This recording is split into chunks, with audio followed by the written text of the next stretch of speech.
Want to get seriously fit? Not just gym fit, but real-world, functional, mentally tough fit? Let's ditch the modern fitness fads and go back in time, over 2,000 years, to learn from the most disciplined and effective soldiers in history, the Roman legionaries. This isn't about building beach muscles. This is about building a body and mind that can endure anything. First, you have to think like a Roman. A legionary wasn't a bodybuilder chasing a pump. He was an endurance machine, mentally disciplined and functionally strong. His job was to march for days, fight for hours, build entire forts, and obey orders without question. Your training needs to reflect this philosophy. It's about what your body can do, not just how it looks. Let's start with the absolute heart of legionary training, marching. This was their daily bread. Marching built incredible cardiovascular endurance, rock-solid leg strength, and unbreakable mental toughness. For our modern version, grab a backpack. Start by loading it with about 10 kilograms, or 22 pounds. As you get stronger, you'll gradually work your way up to 20 or even 25 kilograms.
You're training for muscular endurance, not just raw power. Always focus on maintaining good posture and controlled breathing. You're building a foundation, not just tearing muscle. Now, for the fun part, weapon simulation. Obviously, we can't and shouldn't use real weapons.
The key is minimal rest between exercises and between rounds.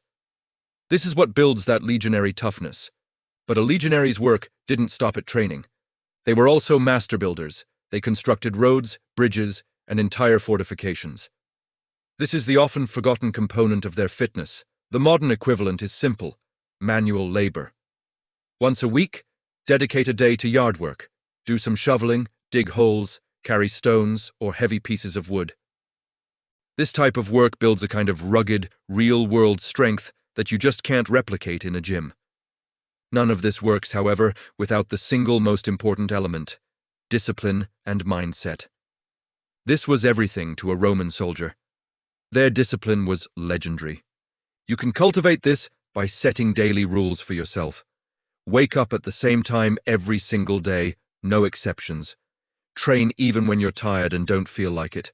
Clean your gear, or your workout equipment, after every single session. And absolutely no complaining during your workouts. You can also add specific mental drills. Start taking cold showers. They build mental resilience. Go for long walks alone, with no music or podcasts, just you and your thoughts. Try some silent endurance sessions, where you focus completely on your breath and movement. A legionary was taught to obey before he understood. For us, this means committing to the process and trusting that the results will follow, even on the days it feels pointless. Finally, let's talk nutrition. Romans ate to function, not for pleasure. Their diet was simple, effective, and fuel-focused. To eat like a Roman, build your meals around whole grains like oats and whole bread. Eat plenty of beans and lentils, eggs, and a lot of vegetables. Use olive oil as your primary fat source. Eat fruit and moderate amounts of meat. And drink lots of water. What should you avoid? Sugar overload, junk food, and definitely alcohol during your heavy training phases. Keep it simple, keep it whole, and keep it functional. So, what does a week look like? Here's a sample schedule. Monday, a moderate distance march, followed by shield drills. Tuesday, your functional strength workout, followed by a combat conditioning circuit. Wednesday, a long march day. Thursday, your Labor Day, get outside and work, plus some core exercises. Friday, another strength day, this time combined with weapon simulation. Saturday is your big endurance test, a very long march. And Sunday, you finally rest. Use this day for active recovery, stretching, and maintaining your gear. Does this sound intense? It is. But if you want to see what you're truly made of, try this 30-day Legionary Challenge. Your goals for the month are: walk a total of 200 kilometers, complete 1,000 push-ups, 1,000 squats, and 300 pull-ups or rows. Take at least 10 cold showers and have 0 skipped sessions. In the end, a Roman legionary wasn't a superhuman. He was just a regular person who was trained to endure longer and push harder than anyone else. He was trained to quit long after others had given up. If you follow this lifestyle seriously for 3 to 6 months, I promise you, you will move differently, you will think differently, and you will carry yourself with a new kind of confidence. This is more than a workout plan. It's a way of life. Thank you for watching. If you found this guide useful, hit that like button and subscribe for more content on historical fitness and modern-day discipline. Let me know in the comments if you're ready to take the challenge. See you in the next one.